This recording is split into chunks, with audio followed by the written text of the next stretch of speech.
깡으로 하는 큐티 세 번째 시간 8월 26일 수요일 청소년 매일 성경 큐티입니다.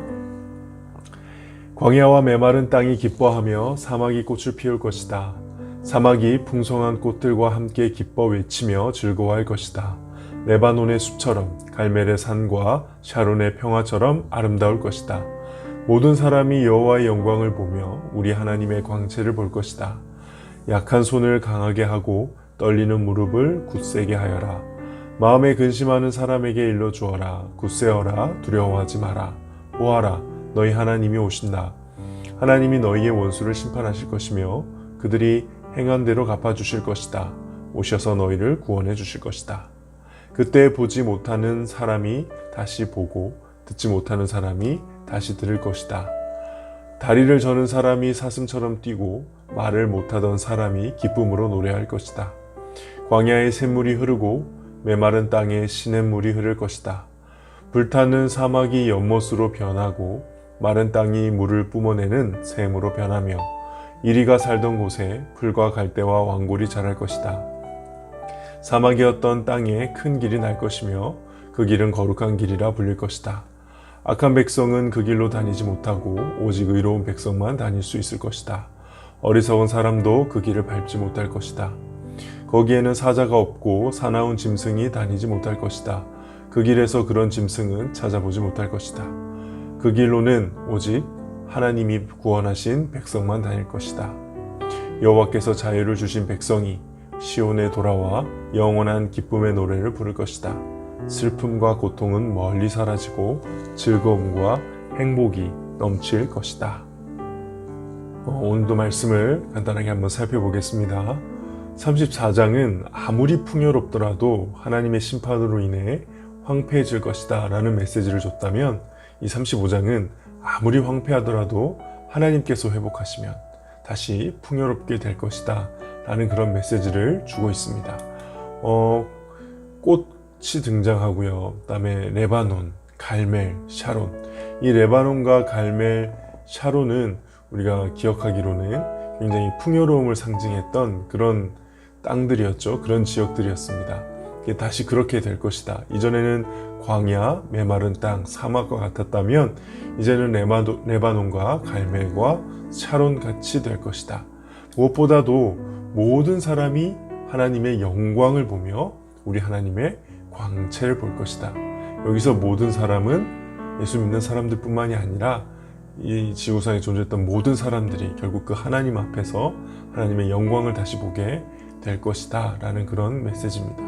그렇기 때문에 지금 현실은 아직 어렵고 힘들지만은 하나님의 구원을 믿고 인내하라 라는 메시지로 굳세어라, 두려워하지 말라, 보아라, 너희 하나님이 오신다 이렇게 격려하고 이제 힘을 주는 메시지를 주고 있습니다. 특별히 5절과 6절을 보시면은 그때 보지 못하는 사람이 다시 보고 듣지 못하는 사람이 다시 들을 것이다. 다리를 저는 사람이 사슴처럼 뛰고 말을 못하던 사람이 기쁨으로 노래할 것이다 라는 부분이 있는데 이거는 우리가 잘 아는 예수님이 성취하신 말씀이죠. 누가복음 7장 22절에 보면은 예수께서 요한의 제자에게 말씀하셨습니다. 가서 요한에게 너희들이 보고 들은 것을 알려라. 보지 못하는 사람은 보고 보지 못하는 사람이 보고 다리를 저는 사람이 걷고 문둥 병자가 깨끗해지며 듣지 못하는 사람이 듣고 죽었던 자가 살아나며 가난한 사람에게 복음이 전파된다 하여라 라고 말씀했죠. 그러니까 이 본문은 유명한 예수님이 했던 사역을 예언한 그런 본문이 되겠습니다. 그렇게 나중에 이제 정말 놀라운 회복의 날이 이르게 되면은 거기에는 사자도 없고 9절에 보니까 사나운 짐승들, 그러니까 하나님의 백성을 파멸에 빠뜨릴 수 있는 그 악한 세력들은 더 이상 존재하지 않는 완전한 진짜 천국이 이루어지는 것을 예언하고 있죠. 특별히 그 천국은 누가 가는가 라는 부분에서 아주 오늘 중요한 메시지를 8절과 9절에서 주고 있는데요. 8절에 보면은 그 길은 거룩한 길이라 불릴 것이다. 거룩한 길이라 불릴 것이다. 오직 의로운 백성만 다닐 수 있을 것이다 라고 되어 있습니다. 다시 말해서 누가 천국에 갑니까? 누가 하나님의 그 회복 완전한 회복, 구원의 회복에 참여합니까? 거룩한 사람, 거룩한 길을 가는 사람, 의로운 사람만 간다는 것이죠. 그리스도인이 되는 것은 다른 말로 거룩한 길을 가는 것을 말합니다. 의로운 백성이 되는 것입니다. 적어도 죄를 아무렇지 않게 지는 길은 그리스도인의 길이 아니죠. 하나님을 믿는 하나님의 백성의 길이 아닙니다. 그 길은 거룩한 길이라 불릴 것이다. 악한 백성은 그 길로 다니지 못한다.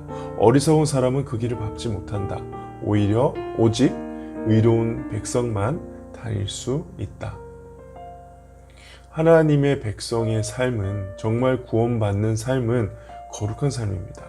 거룩과 상관없는 삶은 하나님의 백성의 삶이 아닌 것이죠.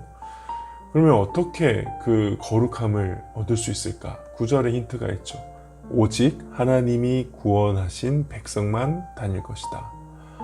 누가 정말 거룩한 길, 의로운 백성이 될 수 있느냐면, 그거는 열심히 자신이 착한 일을 많이 해서 거룩하고 착하게 살아서 그 길을 가게 된다는 말이 아니고, 하나님이 구원하신 백성, 하나님이 구속하신 백성. 구약 성경에서 이 구속의 개념은 친척의 빚을 갚아주고 그 친척을 위해 후손을 이어주는 행위. 룻기에 보면은 보아스가 했던 그 기업을 모르는 자, 그 모습과 같은 것을 말하는 건데요. 그렇게 하나님이 구속한 백성이 누구입니까? 바로 예수 그리스도의 십자가의 복음을 믿고 하나님의 자녀가 된 사람들, 죄의 노예로부터 자유를 얻게 된 백성들, 바로 그리스도인들을 말하는 것이죠. 정말 예수님을 영접하고 예수님을 진실되게 믿고 회개하고 주님께 나아가는 사람이 이 거룩한 길을 갈 수 있는 것입니다. 오늘 하루를 살아갈 때 나는 정말 이 거룩한 길을 걸어가는, 그 길로 향해 나아가는 사람인지 한번 깊이 묵상해 보았으면 좋겠습니다. 정말 하나님 나를 구원하신 백성인지, 하나님이 나에게 자유를 주신 그런 백성인지, 그런 하나님의 자녀인지 깊이 묵상하며 오늘 하루를 살아가기를 주님의 이름으로 축복합니다. 기도하겠습니다. 하나님, 우리 사랑하는 고등부 친구들, 오늘도 하루를 허락해 주심을 감사합니다. 저희가 이 땅에서 살아가는 그 길은 거룩한 길을 향해 오직 의로운 백성만 다닐 수 있는 그 길을 향해 나아가는 길이길 소원합니다.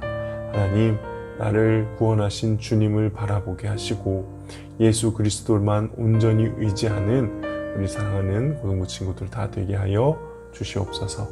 감사드리며 예수님의 이름으로 기도하옵나이다. 아멘.